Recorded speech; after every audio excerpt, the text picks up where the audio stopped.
ഞങ്ങൾക്കൊന്നും പറയാല്ല. ഇതിന് വലിയ മഴയിൽ ഞങ്ങളെ കൂടെ ബാക്കിയുള്ള എല്ലാവരും പോയിട്ട് ഞങ്ങൾ ഇവിടുന്ന് വാടകയ്ക്ക് മാറ്റി പാർപ്പിച്ചാണ്. ഇപ്പൊ ഞങ്ങൾക്ക് വാടകയില്ല, ദിവസം കൊടുക്കുന്ന കൂലി ഒന്നും കിട്ടുന്നില്ല. എന്തിന് നിങ്ങൾ മാറ്റി പാർപ്പിക്കണ? സർക്കാർ കാണട്ടെ ഞങ്ങളെ. ഇപ്പൊ നമ്മളെ കഴിഞ്ഞ പ്രാവശ്യം പൊട്ടിയിട്ട് നമ്മളെ വീട്ടിൽ നിന്ന് 5 ആള് പോയി. നമ്മളെ കാര്യങ്ങൾ തറവാട് പോയി. ഇവരെന്താ പറഞ്ഞത്? തരില്ലെന്ന് പറഞ്ഞു സാറേ. ഇവർ തരില്ലെന്ന് പറയുന്നത്. നമ്മളെ തറവാട് പോയി, 5 ആള് പോയി, ഇന്നത് പോയി. ഒരു സംഭവത്തില്ല. ഇവിടെ വേർതിരിച്ചിട്ട് കാണണ്ടേ? 1 വർഷമായി. എവിടെ പോകാൻ ഞങ്ങൾ ഇവിടെ ജീവിക്കണം. ഞങ്ങൾ രാഗം പകലില്ലാതെ കഷ്ടപ്പെട്ട ആൾക്കാരാണ് ഞങ്ങള്. എന്നിട്ട് ഒരു 9,000 പോലും ഇല്ല.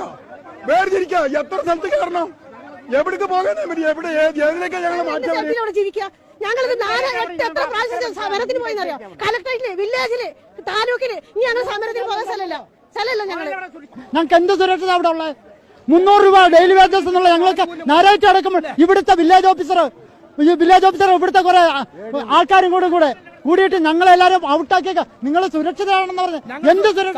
1 മിനിറ്റ്. ആ കാണുന്ന എന്റെ വീട്ടിൽ ഉരുൾപൊട്ടിട്ട് വന്ന കല്ല് മരം ഇപ്പോഴും അവിടെ കിടക്കാണ്. വില്ലേജ് ഓഫീസർ വന്ന് പറഞ്ഞു തരാം, ഇതൊക്കെ ഉണങ്ങിപ്പോ ഡ്രൈവ് ആയി പോകുന്നുള്ളൂ. ആനുകൂല്യം കൊടുക്കാൻ സർക്കാരിന് ഞങ്ങളുടെ പൈസ ദുരന്തമാർക്ക് കൊടുക്കാനേ എന്തുകൊണ്ട് അവർ കൊടുക്കില്ല? 3 ആള് പോയാ, നമ്മൾ 3 ആള് മരിച്ചു പോയതാ. അത് ഒഴിച്ച മാത്രമേ ബാക്കിയുള്ളൂ. നമ്മളത് പട്ടിണിയില്ല. ആ 300 രൂപ കിട്ടിയാൽ നമ്മൾ ജീവിച്ചു.